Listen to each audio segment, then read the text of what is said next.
The last time I talked about this study was in the context of the carcinogens in the smell of frying bacon.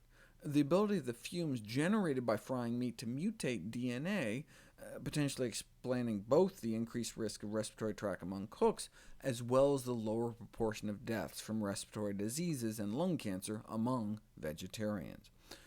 This was borne out in a new study on the exposure of pregnant women to both the consumption of grilled meat as well as just exposure to the airborne fumes of grilling meat, even if they didn't eat it.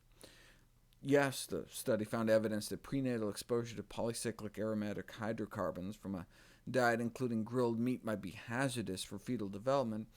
For example, the effect of ingested barbecued meat consumed in the last pregnancy trimester resulted in a birth weight deficit of 165 grams, a significantly smaller birth weight.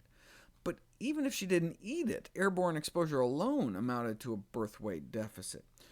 Compared to no exposure, oral or airborne, just being around the barbecue was associated with a birth weight deficit, including a smaller head circumference in the newborn, nearly the same head shrinkage seen if she actually ate the meat.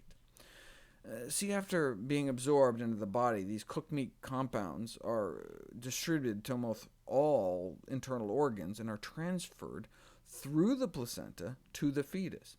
And it appears that newborns and young children are especially vulnerable to the toxic effects in terms of birth outcomes. Most importantly, it was recently documented that prenatal exposure to airborne PAH may also have an effect on future cognitive development of children. We should never smoke around children. Maybe we should stop grilling around them as well. Even just living next door to a restaurant preparing meat may pose a hazard. They measured the incremental lifetime cancer risk, the excess cancer cases expected in backdoor neighbors of restaurants, given what's spewing out of the exhaust outlets attached to the fume hoods in the kitchen. They compared what was coming out of Chinese restaurants, American-style restaurants, and barbecue joints. Which do you think was worse? It was the Chinese. Why not the barbecue places? Well, they think it was because of the fish. They're broiling more fish in Chinese restaurants than in the barbecue joints. How bad is it? Well, they estimate that given the excess cancer risk, you wouldn't want to live right behind a Chinese restaurant more than a day or two a month, though maybe you could squeeze in an extra day behind one of the other restaurants.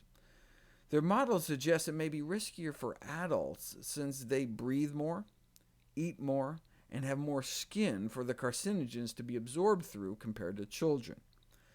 Instead of trying to breathe less, though, it might be better to just move, or convince the restaurant to go vegetarian.